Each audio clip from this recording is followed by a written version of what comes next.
Coming to you live is the AutoHub show, changing automotive one show at a time with Ian and Jeff. And here we go.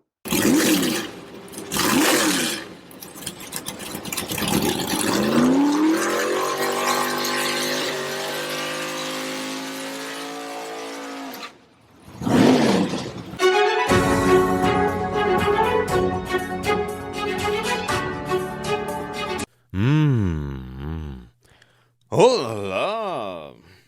What?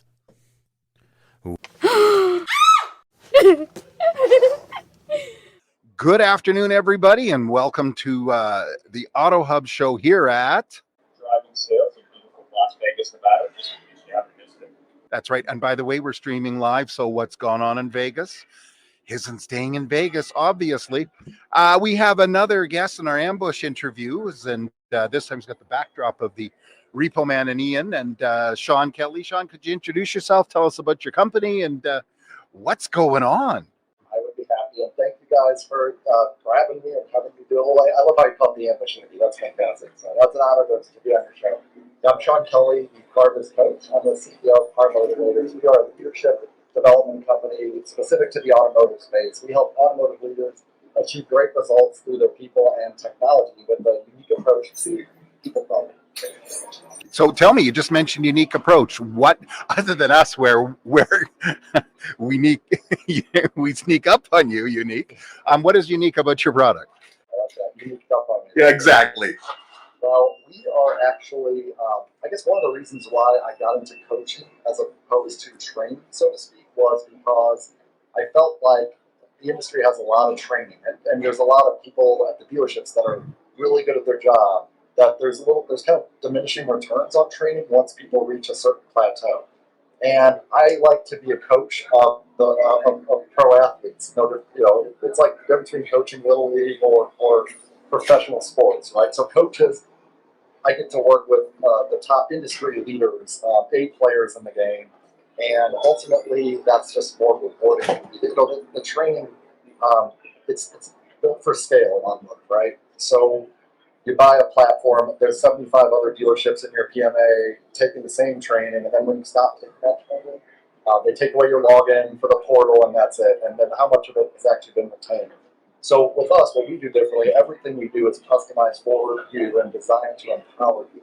And we have a top-down and a grassroots approach, so we give executive coaching to the senior leaders of the dealerships, and then we also customize everything, and we align the team around what vision of the senior leaders want. So it's very hands-on, it's very in-depth, and we support them, check in along the way. Whereas training is just like, hey, here's your training, take your class, and then that's kind of it.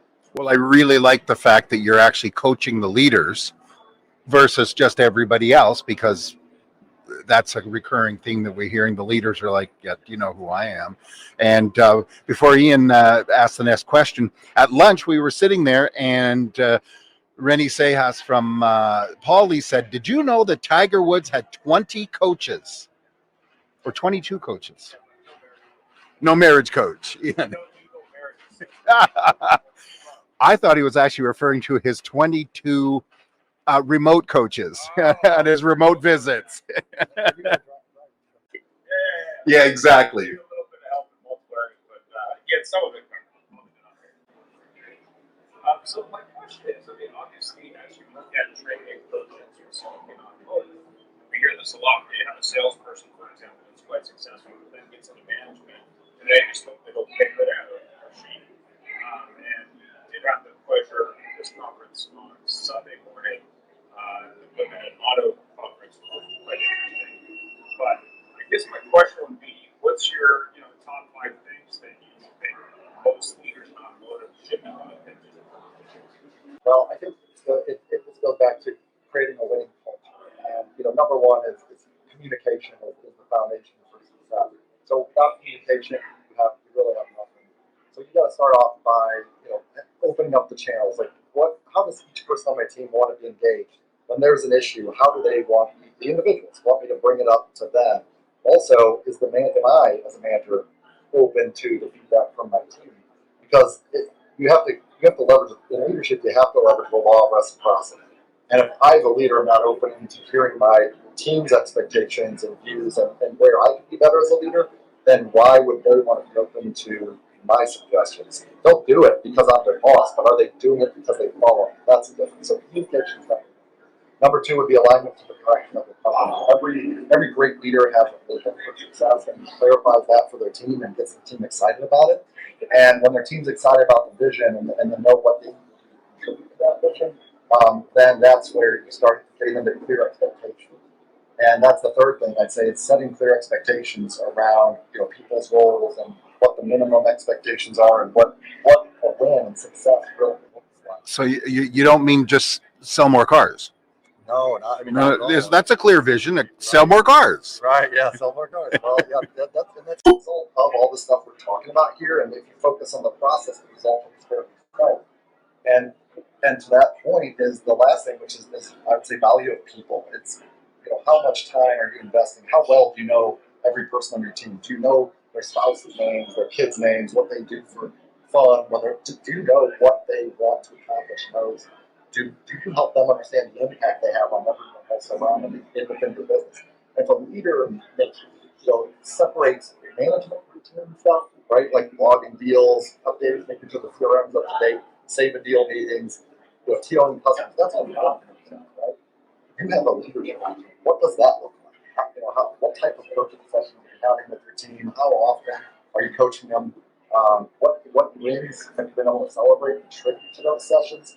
So that's what separates the leader from just another lesson. Jeff, what? I can talk about this stuff all day. You're asking awesome questions. Thank you. Well, in the old days, we'd separate the men from the boys, but we don't do that anymore. But I want to go back to talking about the leader coaching, because one of our earlier conversations today, I asked a question and I said, we're on the topic of salesperson turnover, and it was, why is that? Who's really, where does the buck really stop with the dealerships? Who's really responsible, and how do they, whoever that is, which I know the answer, how do they get better? That's good.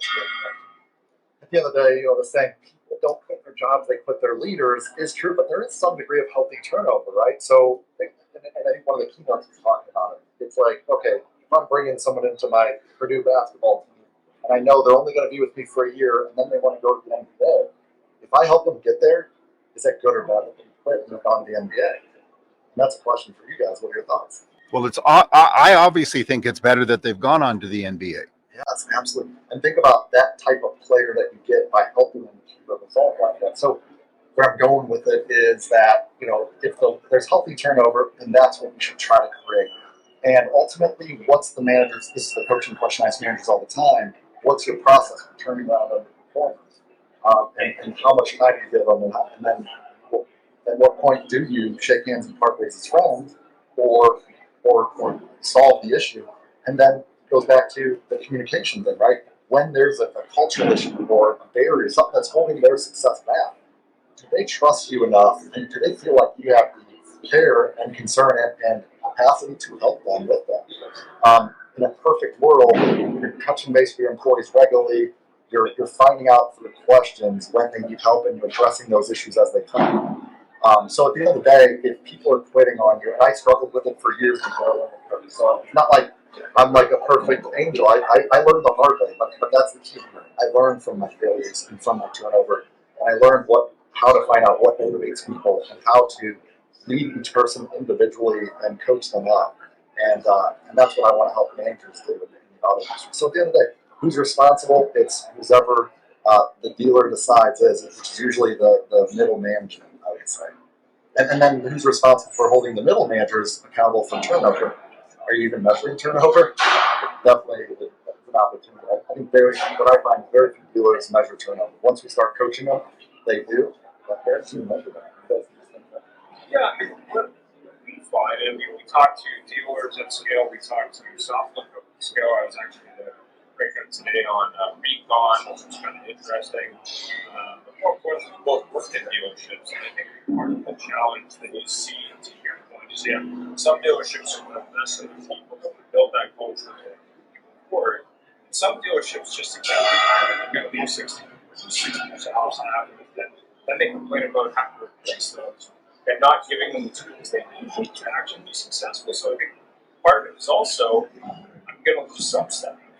But what am I doing to invest in those people to make them better so that they don't leave? But more importantly, that they see the value in working for the company. When you look at the current marketplace today, where dealers seem to be doing everything right despite themselves, that I think is going to shift.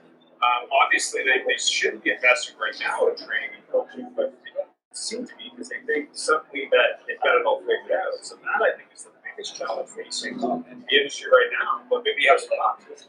Yeah, Ian, it's crazy. I think the hardest part of what I did is trying to help dealers and the leaders and the managers of these dealers understand what coaching even is. Because like we've all grown up in the car business, right? So a lot of people do want to get our leader. So we've been, our managers tell us what to do, sell us what to do, and then pissed off and us and yell at us to get us to do something. Yeah. And because we really haven't, coaching is really it's leadership. So it's kind of a new premise. So I think it's really important that dealers are trying to keep up, just like we keep up to speed with the latest and greatest technology. Yeah. We also need to stay up to speed with the way we should be leading people in 2020. Yeah, Jeff, maybe you can speak a little bit to your venture where you have a mentee who's also your partner in a used car and how that's going. How do you feel coaching him? You can lead a horse to water, but I've coached this guy for a long time. He was one of my salespeople, and he's got a great entrepreneurial spirit, and it's a little used car lot, but it's a challenge, and I know that. I always felt I was a coach. Who knows if I really was? I think I was, but and it is tough because you got somebody that says, "Look, I'm going to start from the ground up. I opened up my own place. I put my own money in it. I am the boss. Never been a boss. I am the boss, and I want it this way."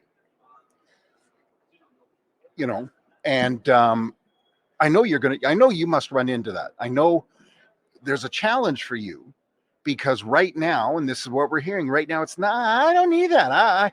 Last year I made more money than ever. And the year before I made more money than ever. And I'm not paying anything. I have no expenses and I don't really need to add an expense. So how do you lead those horses to water and make them drink? That's a great question. Everyone wants more of something. And that's what it boils down to.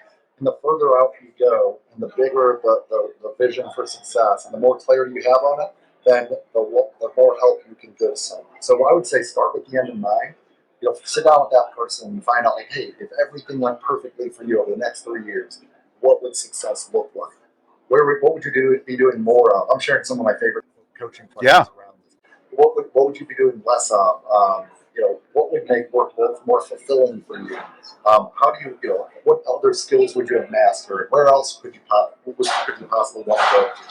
And find out what they want more of, and then discuss if helping them get there makes sense. And then moving forward, every time you need to engage that dealer, that person, that employee, you can recruit them to your conversation using that information.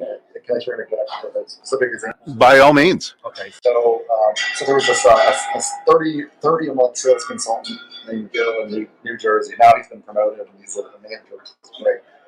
Because of a phenomenal human being and a great professional. But Gil wanted to have an awesome wedding for his wife, and they were engaged. He was a fiance at the time. He wanted to get her an awesome engagement. He was already selling a ton of cars, making a ton of money.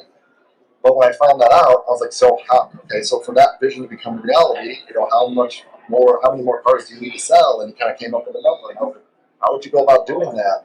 And he's like, well, you know what? I don't use Facebook marketing enough. And so as a result of this conversation, Gil started his whole personal brand. Reactivated his Facebook page, get a car from Gil, became his hashtag, his branding, and that led to video testimonials from customers he's posting online and referrals, and it all goes back to what does Gil want more of? He's already successful, but what does he want more of? We're humans and we all want growth, and that's something that we should imagine what that means when you help other people get more of what they want and less of what they don't want. Does that help you? Oh yeah, no, I think that's tremendous. I like where do you want to be in 3 years, and of course this is Goes back to the old days when we hired people. Where do you picture yourself in 5 years? You know, well, I want to have a Ferrari. I want to live on the hill and a Rolex. You have a coach in you after all. Oh, yes, I do. I figured with your awesome question. Stop it. You're right. It's always nice to be another leader with the harder. Yeah, and we also had a comment It's fun. Word. Oh, God. Sorry, man. The other question I have is kind of interesting, just from the point of view of dealers as they look at a shift to maybe a shift in the process, or that point of view, or a shift in the process from retention from the service point of view. And obviously, you multiple shifts as you move towards electric. Do you think all of these shifts happening simultaneously, in addition to the lack of new car inventory, the lack of used car inventory, are going to force them to eventually realize that maybe they don't go? That's a great pain and discomfort can certainly cause someone to decide they need to. I couldn't agree more. I think that we are a really big time, and change is happening faster than ever, and none of us knows what's around. And you know what? In reality, we never can. It's no different than back last year in December 3rd, right after COVID-19. I looked at what's going to happen. I mean, I had plans. I was going to be on vacation this day, and I was going to travel this day and go to work the next day, and all that crap got thrown out the window when I was going to really the future. But here's what we can't do. I focus on what we have control over, which is driving positive change in our business through our leadership. And that's what coaching does. When the leaders learn how to find out what everyone wants most, create a vision for success, align the team to that, get them excited, and then clarify those expectations, make people responsible in a positive and supportive way, with open communication. Bottom line, when you can't not succeed, because now you're proactively driving change and growth with your company, and you're staying ahead of the changes that would happen to you if you sat on your back. Keister. Hi. We had the same word, keister. Like, who uses that word? Exactly. Lost 4 points there. No, I really appreciate you taking the time to be with us. Very nice to meet you in person. That's the beauty of all this stuff. I did discover you're not 4 inches tall.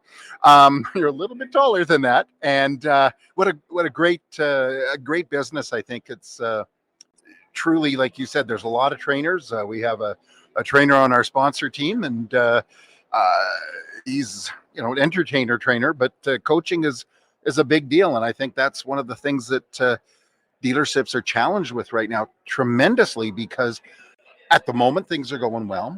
Unfortunately, we all think that there's people, the operators, be they be general managers, partners, group CEOs, whatever you call them, are people with that idea in their head that they have to get better because it's going to stop being easier. It can't get any easier than now.